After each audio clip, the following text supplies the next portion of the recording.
Ish presidenti i Republikës së Maqedonisë së Veriut, Stevo Pendarovski, ka folur për statusin e gjuhës shqipe në Maqedoninë e Veriut. Ai deklaroi në TV1 se ajo është zyrtare për shkak të përqindjes së shqiptarëve që jetojnë atje. Sipas tij, përdorimi i shqipes është rregulluar përmes ligjit për gjuhët, i cili është ndryshuar disa herë për të përmirësuar të drejtat e komunitetit shqiptar.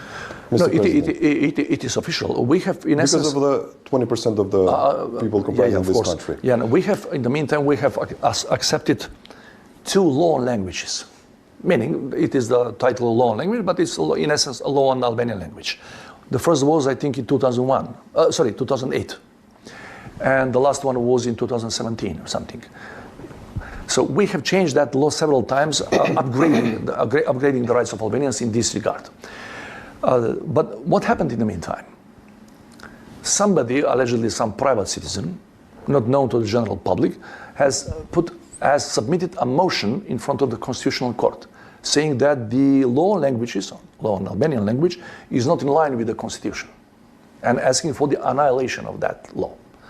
Gjykata kushtetuese tashmë ka planifikuar një seancë për këtë çështje dhe siç thot ish presidenti, do të jetë problem i madh nëse ata do të asgjësojnë këtë ligj për gjuhët, që kinse nuk është në përputhje me kushtetutën. Sipas tij, edhe pse ligji garanton të drejtën e përdorimit të shqipes, në praktik kjo e drejtë nuk zbatohet gjithmonë në nivelin e parapar. Megjithatë, Pendarovski theksoi se problemi kryesor mbetet zbatimi praktik i ligjit, sidomos në institucione dhe në sistemin gjyqësor. The Albanians can use that language. And why not?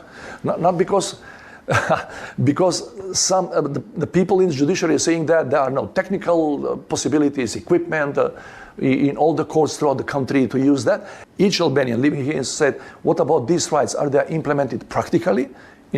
Pendarovski tha se nëse ligji për gjuhët mbetet vetëm në letër dhe përdoret për propagandë politike, atëherë nuk u shërben qytetarëve që duhet të përfitojnë nga këto të drejta në praktik. Sipas tij, ligji ekziston, por nuk po zbatohet në jetën e përditshme. Ai theksoi se nuk mjafton që partitë politike të krenohen me miratimin e ligjit për përdorimin e gjuhës shqipe, nëse të drejtat që ai garanton nuk zbatohen realisht. Çdo shqiptar që jeton këtu duhet të pyes nëse këto të drejta po zbatohen në praktik. Mund t'ju them se nuk zbatohen plotësisht, deklaroi Pendarovski.